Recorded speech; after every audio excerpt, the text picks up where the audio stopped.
Hey guys, so I'm doing a requested video. I have all of my dishes laid out and we're going to be going through my dish collection basically. We actually accumulated the majority of our kitchen stuff when we got married. I put most of it on our registry. So I'm going to go through like the basics and then I'm going to let you guys know some additional items that I didn't know I was going to need that I ended up needing, and some items that I thought I needed and I ended up getting rid of. So I hope you guys find the video helpful. If you do, don't forget to give it a thumbs up and let's go ahead and jump into it. So most of my dishes came from Crate & Barrel.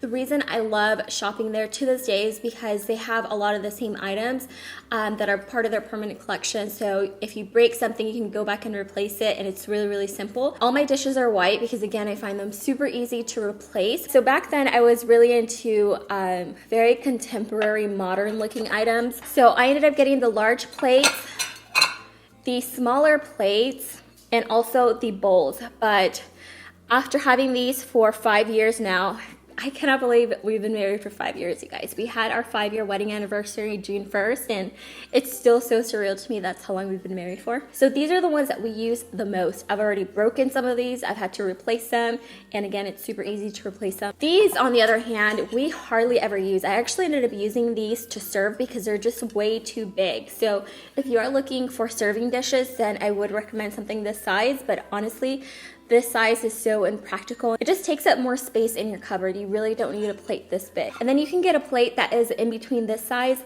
and the bowl size. And this is what I think is fun. I think those plates, you can make the ones that have color on them or patterns. And that way, if they break, it's not a big deal. So something like this, I think they're called dessert plates. And you can find them at Target, Home Goods, pretty much anywhere sells them. And they're usually a lot of fun, and you can kind of mix and match and form like a cute little set, you know? So let's say you're somebody that likes all your stuff to match, including your coffee cups. I have some that I would recommend for you. I like to do a little bit of both. I like having a set for when I'm gonna set up the table, and let's say it's breakfast, I want everybody to have the same mug, but at the same time, I also love collecting colorful mugs. They just make me so happy. If I see a really cute one, I probably want to bring it home. So I have the all white mug, which I got from Crate & Barrel as well, and these are very easy to replace. If you have a set and one breaks, you can go back and purchase them separately. Second mug I have is these clear ones. These are good for also coffee or tea, and I love these if you have like an espresso machine or any type of coffee machine that shows the layers. I love drinking them out of these because it just looks so beautiful. These are really cute because they have a little heart in the middle, so when you fill it up, you can actually see the shape of the heart, and details like that just make me really happy. But if you don't care for the little heart, Williams-Sonoma also has these double pane coffee cups. Aside from coffee mugs, I think another essential are just plain drinking glasses. So with those, also, if you want them to match, I would recommend going and buying them someplace like Crate & Barrel where you can easily replace them. But I always end up falling in love with ones that I find like at Home Goods because they're a little more unique. But I actually love these. I got these off of Anthropologie. It's got kind of like a narrow bottom, and then it fattens up in the middle, and then it goes narrow again, and then it has like a gold rim on the bottom. So it's really pretty. It's really interesting. It's not just like your regular glass. But the reason I got these is because I ended up replacing all my wine glasses. I used to have those really long stem glasses from Z Gallery. I don't know if you guys remember. But they were so big, you guys, that we always broke them. So this doubles as our wine glass and our everyday drinking glasses, which I love because it takes up less space in our cupboard. If you're somebody that's just getting started and you just want the plain basics, you are good with your coffee cup and your drinking glass. You shouldn't need anything other than that. Two other specialty glasses that we have are champagne glasses. You never know when there's something to celebrate and you just want to pop some bubbly with your significant other or your loved ones. But I personally love this flute. I think it's so elegant. It has the long stem. I love long stems, you guys, I'm telling you. And these are a little bit smaller. They're not quite as bulky as the wine glasses. And we don't use them quite as often as we did with the wine. So it's totally okay for them to be this long. We also have these martini glasses. Even though our alcohol of choice is wine, every now and then if we do have a cocktail party, we'll do martinis. My favorite is dirty martinis with olives stuffed with blue cheese. Have you guys ever had that? It's so good. If you're somebody that cooks a lot, then I would probably go with like a pots and pans set just to get you started.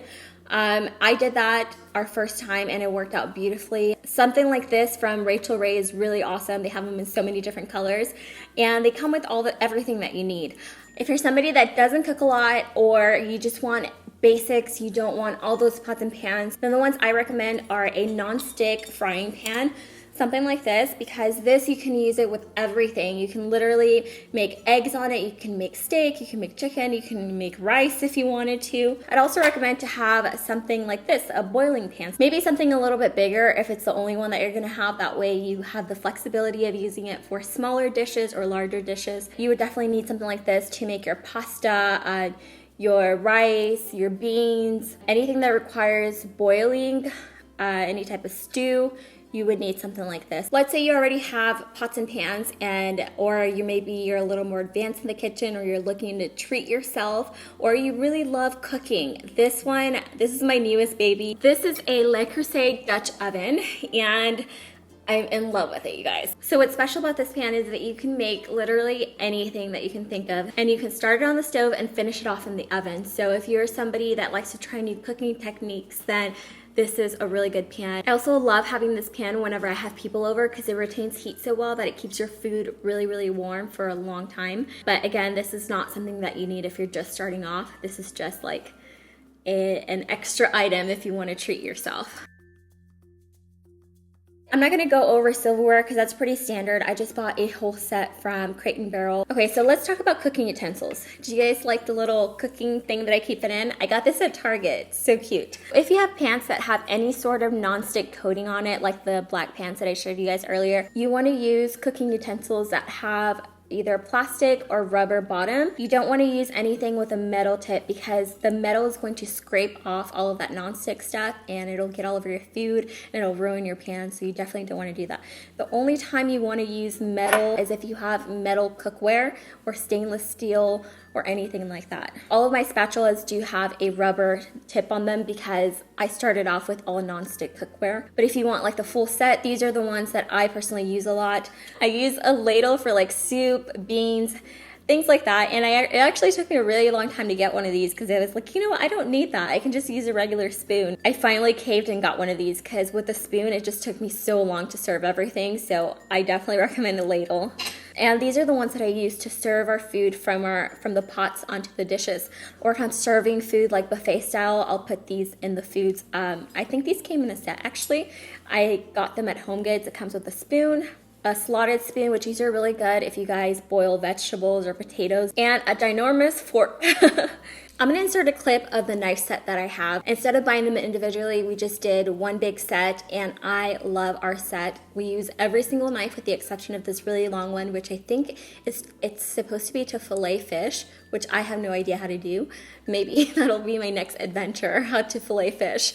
So I definitely think a knife set is essential. If you just want to do one knife by itself, this is the knife that I recommend to you. This is a really good one for chopping. I pretty much use this all the time, even if I'm cutting small things.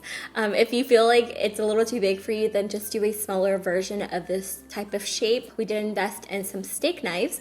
We have two different sets. We have a larger one that's really good for like those big T-bone steaks. If you guys didn't know, we live in Texas. There's a lot of T-bone here. And then we also got these smaller steak knives, which are really good for like chicken, your more tender meat. Some additional like miscellaneous tools that I didn't have at the beginning and I quickly realized I needed are mixing bowls. I got this one at the Container Store. I like that it's clear because if I'm doing any kind of mixture where I need to see the ingredients, it's really easy for me to see it. I also love this one because it has a little pourer on it. So if you are somebody that bakes a lot or you make a lot of batters, this little pouring spout comes in handy a lot, trust me. So I've actually seen these a lot at HomeGoods lately. I got this one at World Market though.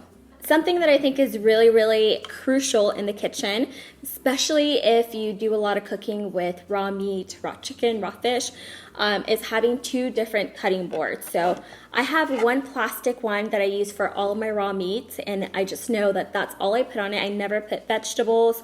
I never put anything that doesn't need to be cooked.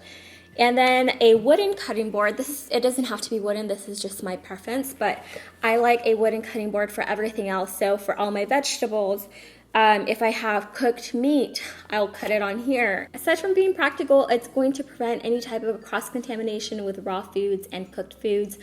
So very, very important for you to have 2 different cutting boards for those different types of foods. Also important, I think this is very basic, I think every kitchen should have this, are measuring cups and measuring spoons.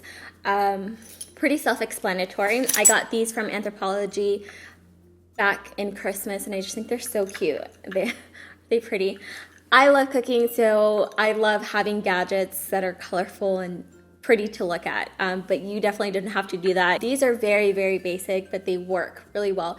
And these are very special to me. I know they look really old, and that's because they were actually hand-me-downs. I don't think I'm going to go into gadgets in this video just because I feel like we covered a lot, but if you guys wanted me to do a separate episode on just gadgets, like specialty gadgets, just let me know. I'd be more than happy to do it. Give the video a thumbs up or leave me a comment. So I'm gonna go and look for links to everything that I talked about and leave it all down below for you guys, for those of you that are interested. And I really hope you found the video helpful. I know it can be so overwhelming, especially if you are starting a new life and you're moving into your first apartment or your first house, or you're getting married. I totally understand it could feel very overwhelming, and I hope this helped to break it down a little bit for you guys. So I'm gonna let you guys go. If you're new to my channel, I hope you subscribe, and I will talk to you guys next time.